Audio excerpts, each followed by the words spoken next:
Let's resin, let's fun. Hi everyone.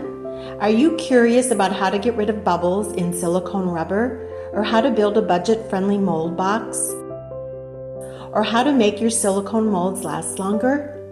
You're not alone. We've collected the most common questions from fellow creators, and we're here with all the answers. So let's get started. Small batch test. We started with a small batch test to ensure compatibility with the silicone, using master molds made from different materials. It turns out that wood containing moisture or not properly sealed often causes cure inhibition. So how do we clean the silicone mold? Silicone naturally has some anti-slip properties when dry, which makes it easy for dust to stick to the surface. To keep the mold clean, gently wipe it with baby wipes or non-corrosive soapy water before and after each use. You can also remove leftover resin with tape. After cleaning, seal the mold with plastic wrap to keep it dust-free and ready for next time. A tip for making complex molds. Here's a tip for making complex molds with intricate details or larger structures. It's best to pour silicone rubber in layers. This approach ensures that the rubber evenly coats all parts of the mold. Tips for extending the service life of the silicone mold. Use a release agent.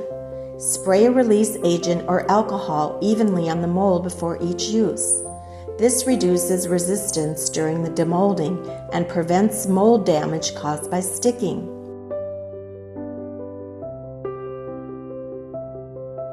Choose softer silicone for small and detailed molds.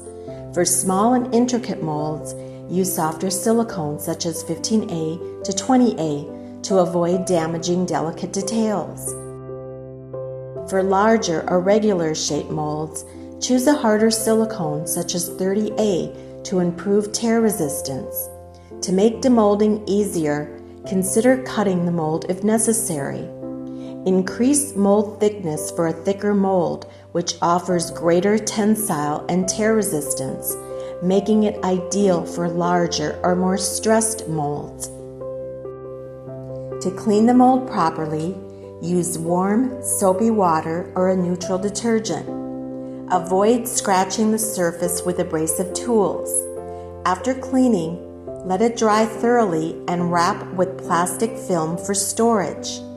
To prevent mold collapse and deformation during long-term storage, fill in the epoxy resin to help maintain shape. For proper storage, store the mold flat in a dry, cool, and ventilated area, away from direct sunlight and high temperatures, as UV rays and humidity will shorten its surface life.